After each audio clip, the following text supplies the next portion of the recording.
que vous allez bien, je suis très contente de vous retrouver dans une nouvelle vidéo pour un sujet pas très drôle. Comme vous avez pu le lire dans le titre, il s'agit des coliques.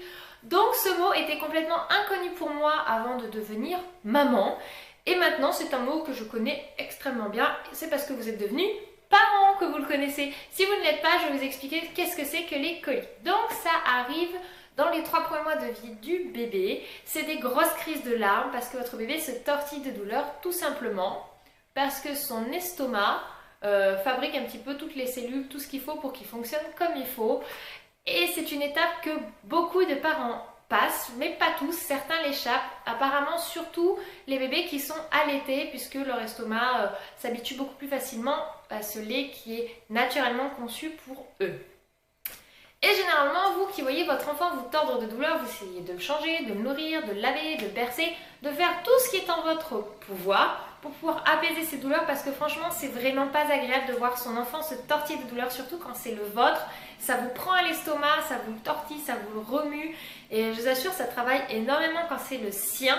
Quand c'est les autres, ça fait mal au cœur, mais ça vous prend pas au trip comme ça. Enfin, en tout cas, pour ma part, ça ne me prend pas au trip. Mais alors le mien, j'ai l'impression que je vais vomir tellement j'ai mal, tellement ça me fait mal au cœur de le voir comme ça.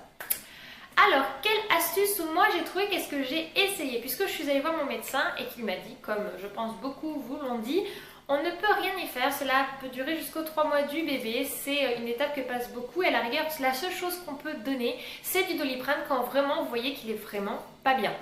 Sauf que moi, quand ça m'est arrivé, Eden n'avait même pas un mois, puisque je venais de passer du lait allaitement au lait artificiel. Et je me suis dit, si ça dure encore 2 mois, ça va vraiment pas être possible de tenir comme ça et de le voir souffrir aussi longtemps. Enfin, pour moi, c'était inenvisageable. Par contre, lorsque je suis allée au médecin, Eden, en même temps qu'il avait ses coliques, était constipé. Parce que le changement de lait, ça n'avait pas du tout réussi. Je n'avais pas eu le choix à ce moment-là. Je n'avais plus assez de lait. Donc du coup, c'était une étape obligatoire, il fallait qu'il mange. Donc elle m'a dit par contre pour la constipation ce que vous pouvez faire c'est mettre de l'épargne dans ses biberons, ça va l'aider un petit peu à évacuer tout ça. Sauf que je sais pas si elle le savait mais en tout cas moi ce que je ne savais pas c'est que l'épargne ça fonctionne aussi pour les coliques. Pourquoi? Alors ça c'est un avis personnel mais je pense que comme l'estomac et le tube digestif qui amène jusqu'à la sortie du petit popo sont reliés, je pense que ça a aussi beaucoup influé dessus. Ça a permis, je pense, un petit peu à l'estomac d'être un peu plus apaisé et de mieux supporter cette étape de crise et du coup de voir bébé beaucoup moins se tordre de douleur. Du coup, c'est devenu un gros indispensable colique, hein, voilà, on peut appeler ça comme ça. C'est l'indispensable colique, l'épargne, pour moi en tout cas. Même mon chéri était très heureux, pourtant lui c'était pas le genre de sujet qui l'inquiétait, mais quand il a vu que ça c'était une résolution aux grosses crises de larmes de bébé, c'était toujours, il en avait une petite bouteille dans son sac, voilà, au cas où on n'en ait pas, pour éviter le drame. Donc pour vous dire.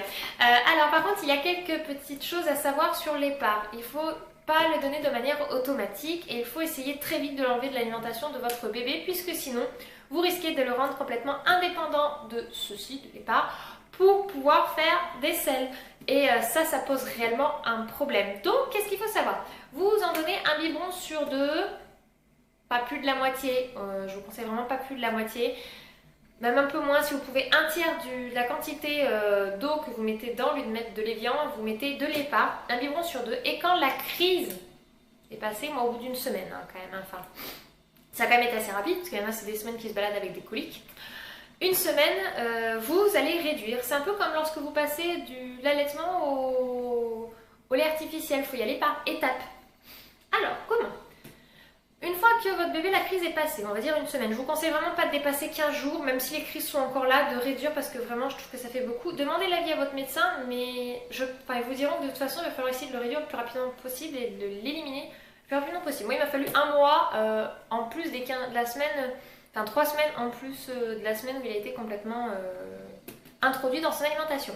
Donc après vous faites un biberon sur toi, vous réduisez la quantité, etc. de façon à ce que tout simplement les parts disparaissent. Mais ça n'a pas été tout. Pour que les coliques, entre guillemets, soient éradiquées, il y a fallu 2 autres choses. La deuxième, il s'agissait de tétines. Alors, pourquoi moi j'ai eu des soucis avec mes tétines? J'avais des tétines, donc c'est pas du tout la bonne, mais c'est pour vous montrer. Une tétine spéciale en relais allaitement, donc au lieu de cette forme-là, elle avait une forme de tétine en forme de sein, parce que je voulais alterner biberon et sein. À un moment, je je vais pouvoir tirer mon lait et le mettre dans un biberon pour que mon chéri ou d'autres puissent profiter aussi de ce moment avec bébé et pour me permettre, moi, lorsque j'avais envie de faire des déplacements, de ne pas devoir bouger qu'une demi-heure parce que bébé pouvait avoir faim. Voilà, mais le souci de ces tétines au relais allaitement, c'est qu'elles avaient une vitesse beaucoup trop rapide et un débit beaucoup trop rapide pour bébé. Donc lorsque vous avez des coliques, je vous conseille d'aller chercher les tétines avec le débit le plus faible possible qui existe. Alors moi c'était les 0+, et je les mettais à vitesse 1, hein. Alors je ne mettais pas de 2, de 3, ils mettaient à vitesse 1, comme ça, certes, le biberon mettait beaucoup de temps à être mangé, mais il n'avalait pas d'air, parce que l'air, c'est aussi pas bon pour l'estomac, etc., ça le travaille. Voilà, donc ça c'est mon deuxième conseil.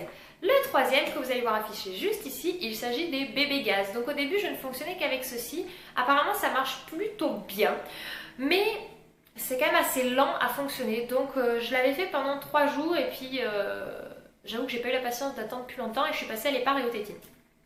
Les trois ensemble, ça a vraiment fait disparaître pour mon fils en bien une bonne semaine et demie les coliques. Alors des fois il y avait des moments où il reprenait des crises quand je réduisais l'épar. Donc on réaugmentait un petit peu, on ajustait, c'est vraiment à ajuster. Voilà, c'est vraiment les seuls conseils que je peux vous donner, moi en tout cas selon mon expérience par rapport aux coliques de bébé. Dites-moi vous en commentaire qu'est-ce que vous avez essayé de faire et qu'est-ce qui a fonctionné puisque chaque enfant est différent. Donc si vous, des choses que je n'ai pas citées ont fonctionné, n'hésitez pas à le mettre en commentaire, ça pourrait être utile à d'autres mamans. Si vous avez essayé mes conseils, dites-moi si pour vous ça a fonctionné. En tout cas je vous le souhaite vraiment de tout cœur parce que je sais ce que c'est que de passer par là et c'est difficile. Et puis voilà, j'espère que cette vidéo vous aura été utile et vous aura fait plaisir. Et puis je vous donne rendez-vous très vite dans une prochaine vidéo. Ciao!